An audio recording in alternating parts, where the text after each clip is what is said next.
నా పేరు శరణ్య. నేను ఈశ్వర్ సాయిలో కో క్యారెక్టర్ ఈశ్వర్ సాయి వైఫ్ని. బేసిక్గా నా హస్బెండ్ నార్మల్గా అయితే మాత్రం మా రిలేషన్ 7 years బట్టి ఎప్పుడు ఎలాంటి డిస్టర్బెన్స్ అయితే లేవు. ట్రూత్గా చెప్పాలంటే నా హస్బెండ్లో నేను ఈ 7 సంవత్సరాలు ఒక్కసారి కూడా నేను ఎప్పుడు ఇలాంటి పొరపాట్లు ఎప్పుడు చూడలేదు. టెక్స్టులు మెసేజ్లు నా దగ్గర ప్రూఫ్లు ఉన్నాయి. చూపిస్తే మాత్రం అంటే ఇట్లా ఎలా వస్తుందంటే మరి నా హస్బెండ్ కూడా చెప్పడం ఏంటంటే తనే ఇట్లా నన్ను కొంచెం ఇది చేసింది. సో అందుకోసమని ఏ అబ్బాయి అయినా సరే మరి ఎట్లా ఇలాగే అయిపోయింది ఇంకా అని చెప్పి తను చెప్తున్నాడు. మరి ఆ అమ్మాయి ఏమంటుందంటే నాతో కూడా చాలా మంచిగా మాట్లాడేది. సో నేను లాస్ట్ టైం సూసైడ్ చేసుకోవడానికి వెళ్ళాను అనమాట. ఇట్లా ఈ అమ్మాయి విషయంలోనే కొంచెం నాకేదో కొంచెం నెగిటివ్ వైబ్ వచ్చి సో నేను బయటికి అంటే నేను సూసైడ్ చేసుకోవడం వరకు వెళ్ళిపోయాను. నేను నాకు బాబు ఉన్నాడు, బాబుని తీసుకొని సూసైడ్ చేసుకోవడానికి వరకు వెళ్ళిపోతే ఆ అమ్మాయి నా కోసం ఫుల్గా అంటే ఎక్కడ ఇది బాగా స్ప్రెడ్ అయిపోతుందా ఏంటి అనుకుందో ఏమో తెలియదు కానీ కంటిన్యూగా నన్ను ఫాలోఅప్ చేస్తూ ఎక్కడున్నావు ఏమైంది నాకు అప్పుడు కూడా ఏం డౌట్ రాలేదు. తర్వాత చూస్తే మెసేజ్లు ఇవి అవి అన్నీ చూస్తే ఇలా రావాలి, మీ అన్న రావాలి. మెయిన్ వాళ్ళిద్దరికి కలిపి ఒక ఆయన ఉన్నాడు, ఆయన రిత్విక్ అని చెప్పి వాళ్ళిద్దరు మీడియేటర్, అబ్బాయి పర్సనల్ అసిస్టెంట్ ఇద్దరికి. సో అసలు ఆ అబ్బాయి ఫోన్లో ఎన్ని టెక్స్టులు ఇవన్నీ బ్యాకప్ చేసి చూస్తే అసలు చాలా ఇదిగా ఉంది. సో నేనైతే మాత్రం కోరుకునేది ఏంటంటే నా హస్బెండ్ అయితే తప్పైపోయింది, నాకు ఒక ఛాన్స్ అయితే ఇవ్వు అని చెప్పి ఆయన చెప్తున్నారు. కానీ ఆ అమ్మాయి నుండి ఎప్పుడు నేను ఏం ఫేస్ చేస్తానో తెలీదు. కానీ ఎందుకంటే ఇప్పుడు నాలాంటి అమ్మాయికి అంతమంది ఫాలోవర్స్ ఉండి పైగా నాతో ఇంత మంచిగా ఉండి ఇంత చేసిందంటే వాళ్ళ అమ్మగారు రికార్డు కూడా ఉంది. నేను పొద్దున్న వాళ్ళ అమ్మగారికి ఫోన్ చేసి అడిగితే మా అమ్మాయి అంతే అలాగే చేస్తుంది అని చెప్పి అంటుంది. నా దగ్గర రికార్డు ఉంది. ఫోను స్విచ్ ఆఫ్ అయ్యేటప్పటికి నా దగ్గర ప్రూఫ్ లేకుండా ఉంది. ఆన్ చేస్తే అది కూడా ఇస్తాను. సో ఇట్లాగా ఇప్పుడు నాకు అన్యాయం జరిగింది. నా పేరెంట్స్ మా సిస్టర్స్ వచ్చి ఏదో చేశారు. నా హస్బెండ్ నాతో ఏదో కొంచెం పోలీసులు దీంతో ఏదో మాట్లాడుతున్నాం అవుతుంది. ఇప్పుడు నాలాంటి అమ్మాయి ఒకవేళ వేరే ఒక అమ్మాయి ఎవరైనా దొరికింది అనుకోండి, ఆ అమ్మాయి ఇదే స్ట్రెస్ తట్టుకోలేక సూసైడ్ వరకు వెళ్తే ఎంత ప్రాబ్లం. నేను ఇది ఒక్కటే ఆలోచిస్తున్నా.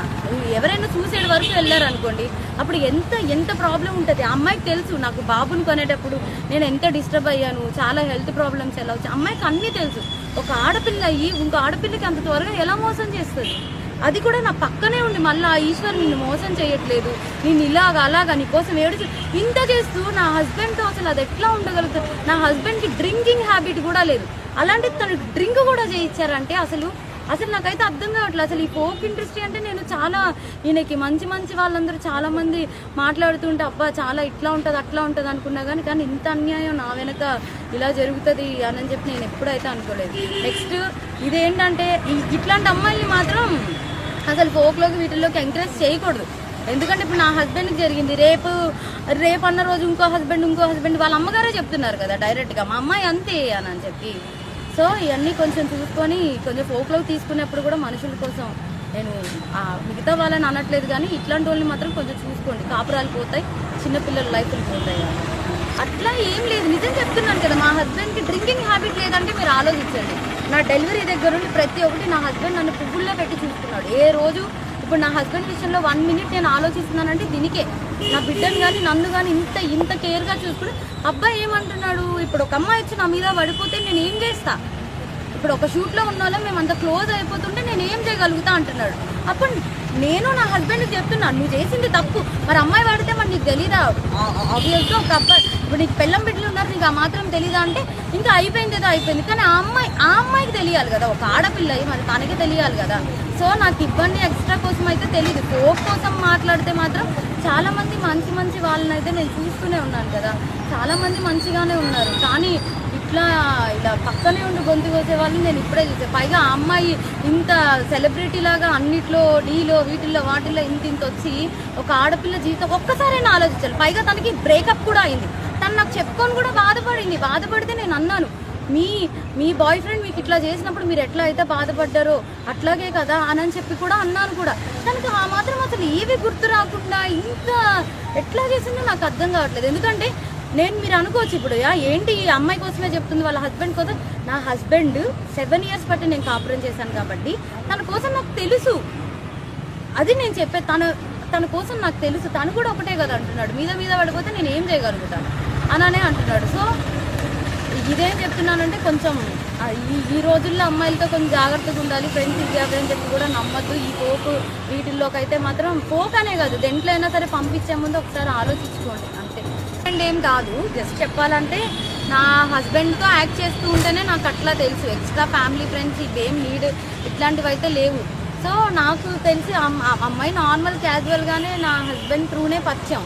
సో పోలీస్ స్టేషన్కి రావడానికి రీజన్ అంటే అదే ఇట్లా మరి ఇప్పుడు అదే అంటున్నాను కదా, నాకు జరిగింది ఆ అమ్మాయి ఈరోజు ఇది అయిపోతుంది, ఇంకొకరి తల్లి ఇట్లాగే చేస్తే ఇప్పుడు నాకు అంటే నా ఫ్యామిలీ సపోర్ట్ ఉంది, ఊరు నుండి వచ్చి ఏదో చేసుకుంటున్నాం, ఏదో అవుతుంది. చెప్పాలంటే మా అత్తగారు వాళ్ళు కూడా అందరూ మంచి సపోర్టివ్గా నాకు ఇట్లా ఉంటున్నారు కాబట్టి ఏదో అవుతుంది.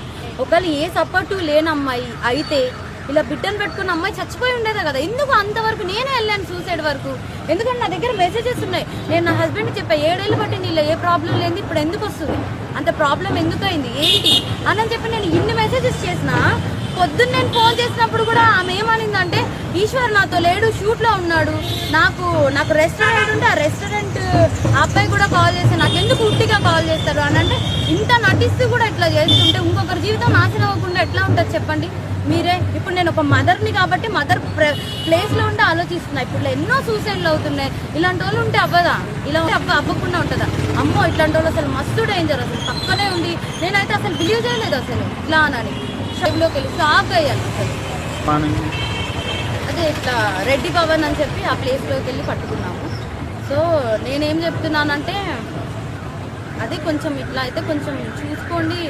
జనాలను ఎవరిని కూడా ఇంత త్వరగా బిలీవ్ చేసి ఎవరైనా సరే స్ట్రాంగ్గా ఉండండి. ఉమెన్ అనేవాళ్ళు చాలా స్ట్రాంగ్గా ఉండడం బెస్ట్. మనం కుమిలిపోతుంటే ఇలాంటి వాళ్ళు చేసుకుంటూ పోతారు. నా లాంటి అమ్మాయి ఇంక అమ్మాయి ఇది అవ్వకూడదు. నా హస్బెండ్ విషయానికి వస్తే మాత్రం నేను ఇది ఒక్కటే చెప్పగలుగుతాను, తను అంత బ్యాడ్ పర్సన్ అయితే కాదు. నేను 7 ఏళ్ళు బట్టి నా మొగుడితో కాపురం చేశాను, తన కోసం నాకు తెలుసు. సో సడన్గా ఒక అమ్మాయి రావడంతో మారాడు అని అంటే, తను దీనికి ముందు కూడా సాంగ్స్ చేశాడు. తనేమి ఇది ఫస్ట్ సాంగ్ కాదు కదా చెప్పాలంటే, ఇదేం ఫస్ట్ సాంగ్ కాదు. తను మారాలి అనుకుంటే తను ఫోక్లోకి వచ్చిన తర్వాతే మారచ్చు. ఇంకా చాలా మందితో చాలా సాంగ్స్ చేశాడు, అవునా? అప్పుడు మారంది, ఇప్పుడు ఎందుకు మారాడు? సో ఇక్కడ క్లియర్గా అర్థమవుతుంది కదా ఎవరి హ్యాండ్ ఎట్లా ఉంది అని చెప్పి. వాళ్ళతో మారంది వీళ్ళతో మారుతున్నారంటే ఎందుకు అంటే, ఇప్పుడు వైష్ణవి, సోని ఇట్లా చాలా మంది అమ్మాయిలు ఉన్నారు. అసలు ఎంత క్యూట్, ఎంత మంచి వాళ్ళైతే అసలు ఇలాంటి వాళ్ళు కాదు కదా. ఇప్పుడు అనుకుంటే వీళ్ళందరితో కూడా పెట్టుకోవచ్చు కదా. ఆయనకి 50 సాంగ్స్ పైన ఉంటాయి. సో పెట్టుకోవాలంటే 50 మందితో పెట్టుకోకుండా ఎందుకు ఈ అమ్మాయితోటే పెట్టుకుంటాడు?